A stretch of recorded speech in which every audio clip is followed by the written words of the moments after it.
Hi, Bria. Hello, good morning, Patrick. How are you? Good morning. How you doing? I'm doing pretty good as well. So you're here for the Trial Experience Specialist interview for the role.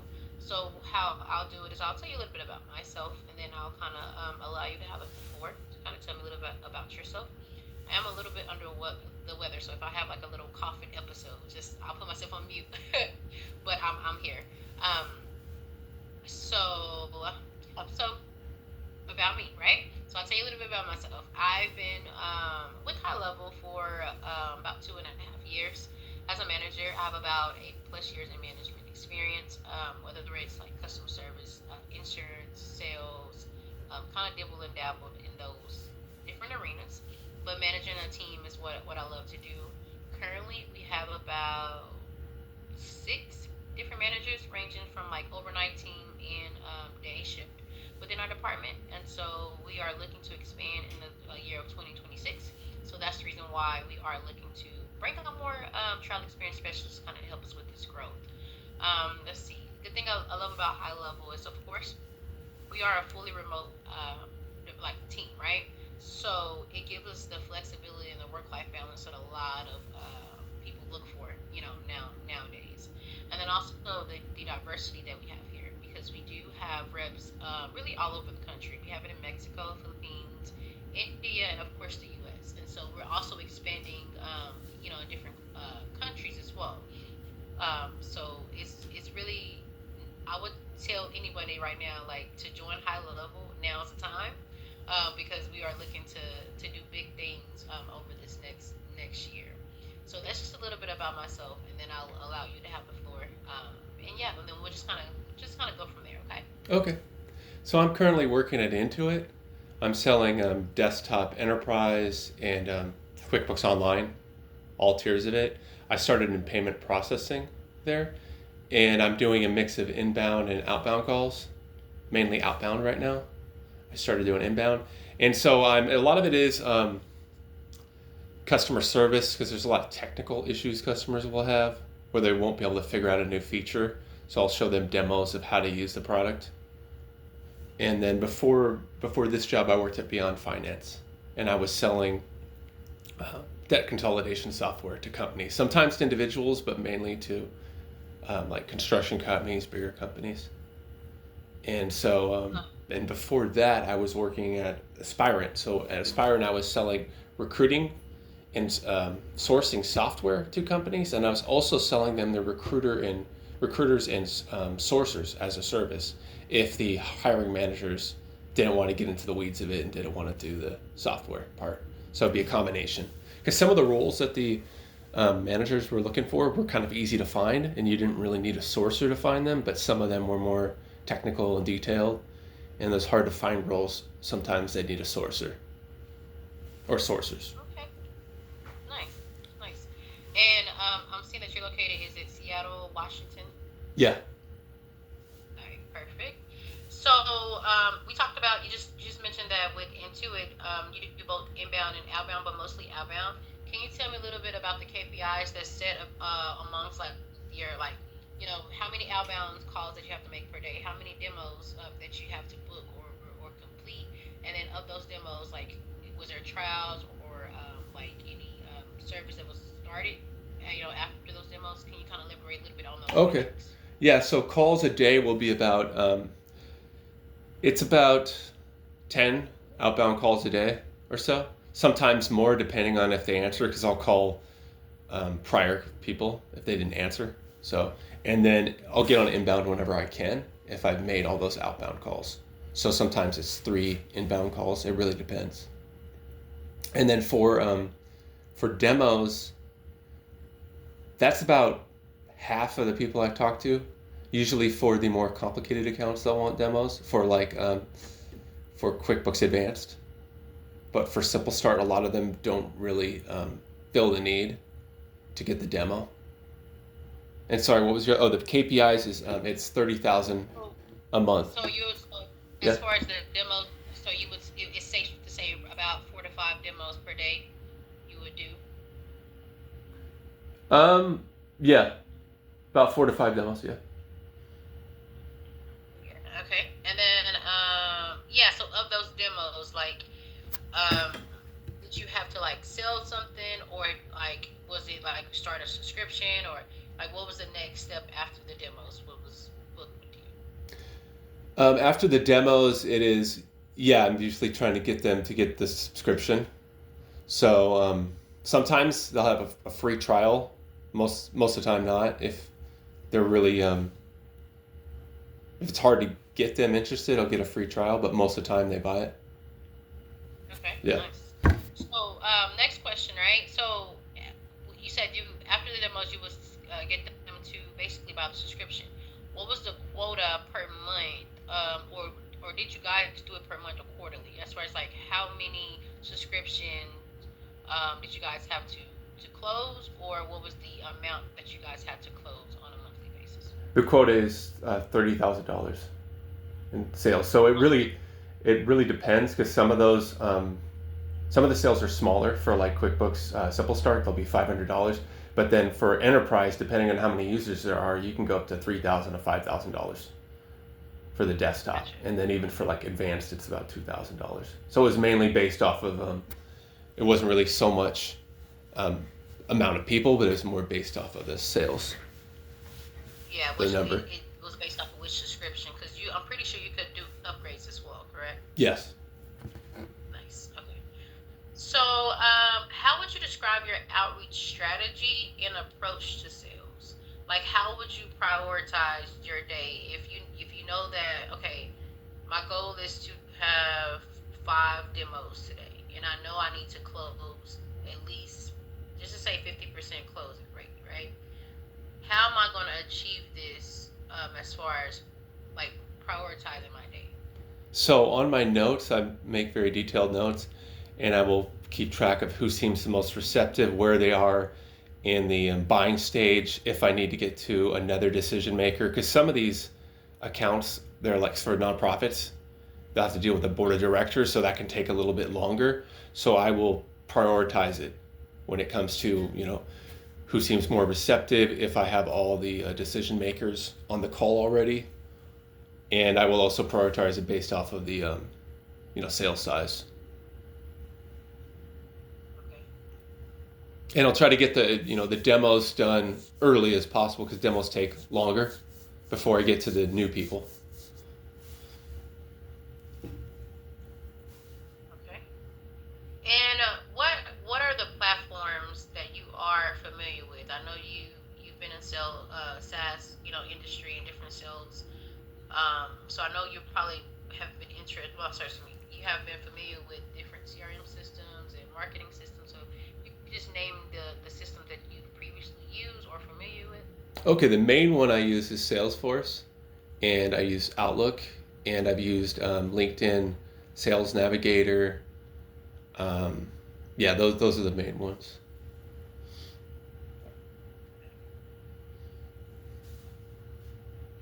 All right. So with Intuit, is that also a remote position, or you have to go in office with that? That's remote. I'm used to remote. I love remote. Yeah. Perfect. So, what would you say the pros and cons of working remote? The pros are, well, you don't have to have the wear and tear on your car. That's a big one. You don't have to drive back and forth, so the time driving to the job and back. Um, the Another pro is, I guess you have a level of privacy that you wouldn't have. Um, and the cons, I can't think of a lot of cons. I think the cons really only apply if you're not a disciplined person, but I'm a disciplined person. And yeah, I'm persistent, so I'm not gonna, you know, screw off on the job. I'd say the only one of the main cons is that people interaction, like actually being Yeah. next to somebody, it's different than talking to somebody over a Zoom call. So you're never gonna get the full connection. You, but I've had great teams. I mean, I have throughout my sales career, and at Intuit's a great Nice. team. Yeah. And so you started to remote, um, working remote when you were with FinTech, or was it with Intuit? How I long oh have I you been with started them? my remote when I was working with Aspirant when I was selling the sourcing and Okay. recruiting, and then I've done that ever since. Because before that it was Cutco knives. Yeah. Yeah. Okay. Nice. All right. So, what would you consider to be your top strengths in sales? Top strength is that would be what would it be? Really listening to the person, consultative sales, making sure I don't overlook anything. That's my top strength. It's just being very thorough with notes, thorough with going over everything that the customer could possibly have, making sure I don't get off that call before covering everything, and then making sure I get back to that customer if needed. Following up, All and also right. being able to walk through the customer, walk them through how to use things they're unfamiliar with if they're having technical problems. Nice. Okay. So, let's see. So, say for instance, I am a customer and I'm interested in Intuit, right? And I need QuickBooks, right? So I know a little bit about it, but not too much. Can you walk me through how you pitch, this product to me? I would tell you that it's a great way for you to organize your business, stay on top of it, keep your finances all in one place. You can even have sales leads under there. You can. It's a great way for somebody who's not a bookkeeper to make sure that everything is correct because we have something called it's a discrepancy error um, detector. So any errors in your bookkeeping, it will find that. So I'd say it's a great tool for anybody that wants to keep track of their business and stay on top of things. Because it's becoming kind of like not quite a CRM, but you can make appointments. You can, there's a lot more things that we added to it. So, Nice. and I'd say it would So, save you a lot of time. I'll say it saves you a lot of time, and it saves you a lot of energy. That, and also and it a can lot, save you a bookkeeper, the cost of a bookkeeper in some right? instances. And people pay for convenience nowadays. So, all Yeah. right. So, if a client raises an objection, right, how do you handle it, and what is your process for addressing objections? When they raise an objection, usually what happens before they raise an objection, I will get as much information as I can to find out the pain point. So usually I'll bring up a pain point, like I'll mention how, like look at how much time this saves you. Yes, it may seem like a lot of money, but it saves you a lot of time. It saves you a lot of energy, and and I also always empathize with the customer. Really got to hear them out. I won't just jump on my rebuttal or, really take time to listen and get the full breadth of what they have to say before I make that Okay. before I yeah. All right. So, what are some areas do you think you need to improve on, and how do you plan to address those areas? I would say the main thing I need to work on is urgency. And the way I would address that would be to really show them the cost of not acting right away. Like, I got to get more information about the pain point and show them how much money they'll save in the long run, how much time they'll save. Because a lot of times they're interested, but I need to build up that urgency better. Painting the picture of basically the benefits of them making the change now versus wait. Yeah. Because I am used to those. I have in my past I've had long sales cycles, so I am somewhat Mm. new to the quick sales cycles, but I'm getting used to it and into it. What's the sales cycle way into it? It can be it can be a 2 days or even one day, but sometimes it can go for 3 months because when you have those nonprofits, it can take a while. So Okay. typically like a week to a month, but sometimes 3 months. because those And you said nonprofits. What? and you said that you guys do free trial. How long is the free trial? Free trial is a month, and most of the time the free trials are on services uh, like we have Live Assist, Live Expert Assist, where it's bookkeeping help, so somebody can reach their a bookkeeper through the Intuit account through QuickBooks, and then they'll help them and they'll share their screen. So that's usually a trial, like a month trial.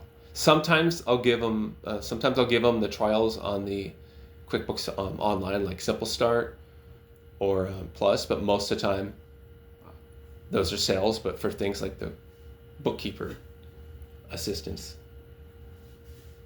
All yeah, right, those are nice. usually we get more trials of that. Okay. What do you know about high level? Um,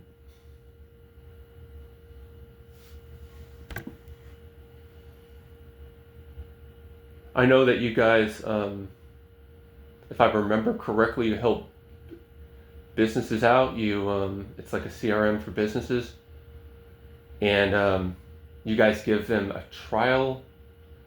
I think so. My job would be to call people up and make sure they're still interested, and if they're having any technical issues, it would be to walk them through how to use the software. I'm sorry, I was Okay. on my last interview. I swore I wrote notes, and I don't know what happened to them.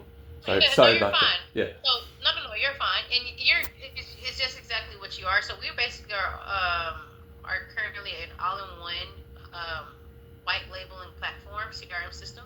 So Oh, for business owners, like you said, so that's. Correct me if I'm wrong. That's what differentiates you. I think I asked. It's the white label part, yeah, right? Yeah. yeah, because we're able to white label, and the business owners have the ability to make it their own. So that's of course on our highest plan, which is our SaaS plan. But it's basically convenient for the business owner because you have everything all in one with one CRM system instead of having different platforms over here, over here, over here. So that's what makes us very, very different because even though we're doing the work for you, nobody knows because we have the ability to white label. And you're absolutely right. We give them a 14-day trial just to kind of try out the system, see if they like it. And that's when our department comes into play, right? So after they sign up for a free trial, they get assigned to our pipeline. And then that's when the reps are responsible to nurture your own leads, right?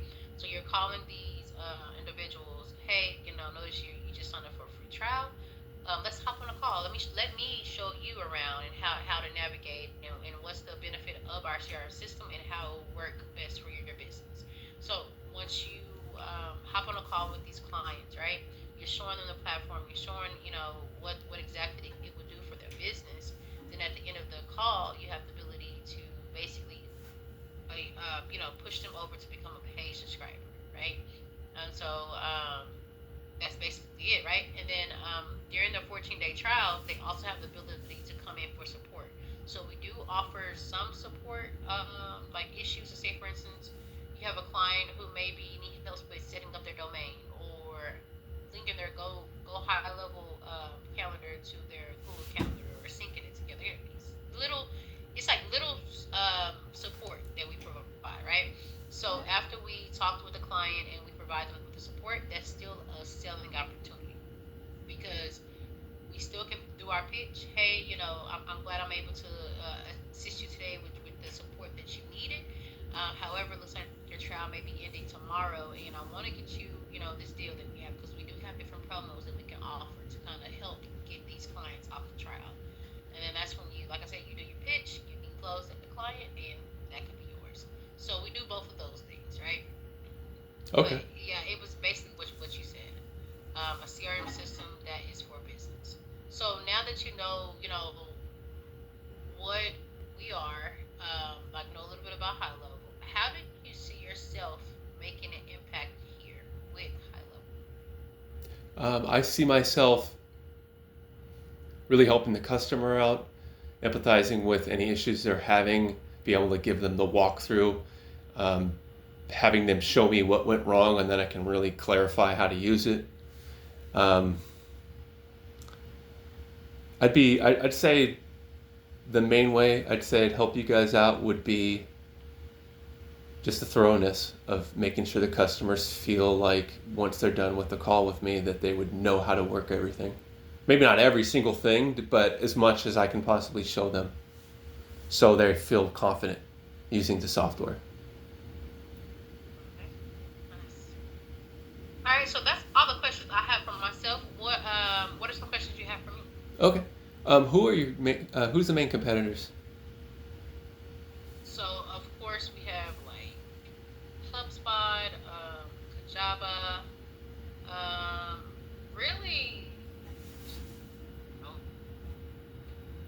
the one, but Oh, okay. we're Your gonna camera always say froze for a second. we're. What was that? I said we're gonna always say we're number one though. Yeah, yeah. So, Because if you said that's what makes us different, and like a lot of business owners looks for the ability to white label, and those other competitors don't have that ability. So that's what makes us stand out. okay. What are the main traits you guys are looking for in someone that fills this role? We want a hunter. We want somebody who is not, first of all, I would say because this role would be on my specific team, and some of the traits that I'm looking for, I want to kind of not compare, but like match some of those traits of my high performers that's doing numbers, and they are hunters. They take initiative. Um, you know, I don't have to micromanage them. They're very well disciplined. They know what to do. I just got to tell them like, hey, this is the stat, this is the number, this is what needs to be done, and they flourish. Um, they are open to learning. They stay coachable. And basically, you just gotta want it bad enough for yourself. If you're content and you don't see yourself as evolving and getting better, it's not gonna work. So those are just some of those traits that I'm looking for, and then also sales background. I've been in sales for over 10 years, so what I've learned is with somebody to come in that has that sales, a strong sales background like yourself, um, it's important because sales is not it's fast paced and it's not easy.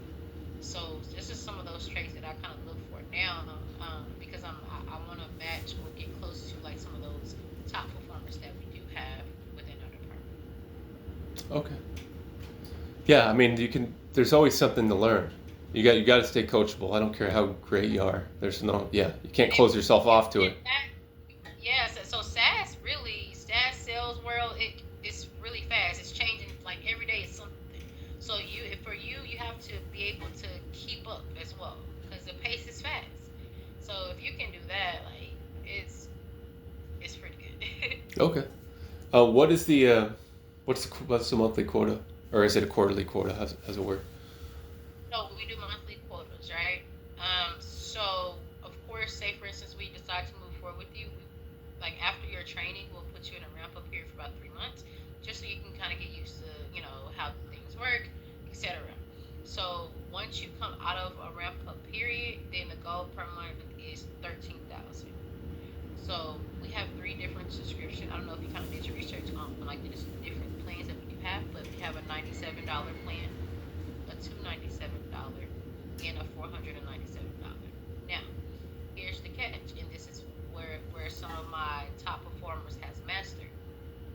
I mentioned earlier that we didn't have promos that you can't offer to close these clients. However, think about it. We push for you to either close a full close, or we have something what we call a basic account setup, where it's normally valued at 299, but we can offer it to the client for free to come off trial. But we can basically give them that offer and still close them a full close, and that's going to make sure that you retain as much revenue as possible versus having to offer a 15% discount because it's going to take off and it's going to make you have to work harder to get to that 13K quota, right? So if you can master closing full, of course we know sometimes you might not can win the battle, but if you can master majority of the time closing full close, then you're gonna see yourself doing some wonderful numbers and reaching above your quota because you're able to master that. Okay. Yeah, you got to show the value in the So product before you ask for the sale. Yeah, and find the pain points. right, right. And so that's that. And then also we do have like different value added coupons that can help out too. Like say for instance, we have it to where either the client can opt into 3 months of free employee AI or a month of prospecting tools that we have like in the CRM system. So it depends on like really if you once you come in and you look at the different promos that we have to offer, you just got to be strategic on the ones you want to offer that help you get to your goal quicker. Okay. Can I ask? Oh, what is this? So the sales cycles sounds like it's pretty short. Yeah, it's a 14. Well, like I said, we have them on a 14-day trial, right? However, sometimes the client closes on the first day. It really just depends, how quickly you're able to get in front of these clients and how quickly the clients is ready to, you know, go ahead and start. But it's quick. Okay. And then as for emails, do we have cadences we send? Or is it mainly just calling? Is it a mix of email and calling? So Okay. yeah, so basically what happens is we do send out automations to the clients, right? And we have a schedule, so we handle the automations. However, we still want you to be responsible with nurturing your pipeline. So per day, you do have to have a minimum of about 40 to 50 proactive outreach calls, right? So you're calling your leads, hey, this is Patrick from Trial Experience Department, and go high level. I'm your dedicated specialist. You haven't had a trial, you haven't had your kickoff call. Let's go ahead and get you on a call. I have availability today or tomorrow, from this time, that time, which works best. And then we always say it's mandatory, like right after those calls, you can send a quick SMS or email with that same messaging. Because the goal is you want to move with the intent to get them to come into the room and speak with you. Yeah. Because that's what's going to bring you the money, right? However, we do have concierge, which is like our receptionist part up front. So we do have clients that's just come in randomly to the room, and the reps receptionist will do like a round robin of assigning you clients as well. But we don't want the reps to bank off of that. Those should be just like gravy. We want you to really nurture your own leads and bring your leads in, and then whatever you get from the receptionist, that's just extra on top. Okay. Makes sense. What would Okay. be the next stage? Like if once I mastered this role. So yeah, so we have after this row we have what we call our Delta team, right? So those are our high performing team. They have a higher quota at 15,000, but they get handed the better leads. They get handed majority of the 297 and 497 clients. Um, they get like they're not like a B player, they're an A player, and it's really a promotion, right? So you have to be in your role at least 6 months, and you have to have 6 months stats showing that you are able to reach 13K and above within those 6 months before even being considered like for promotion to the Delta team. So then once you get to the Delta team, you have the ability to then become a team lead, and then a manager, and then even like after a year of you being within your role, you can even expand out to other departments if that's what you choose. But that's just like the progression that we currently have. Okay. Um, oh, what do you guys use for CRM? Do you guys use? Um, We use our yeah. we use our own products, so we use Go High Level for our Okay, CRM that system. makes sense. Okay. It's a way to get used to using it and know how it works. Yeah.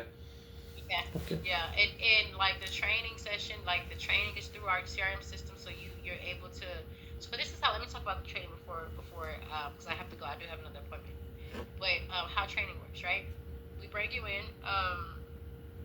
You have 2 weeks training. The first week is more like textbook savvy. Like you're going through the platform, it's more courses, answering questions, doing a quiz, and then at the end of day 5, you take 2 exams. You take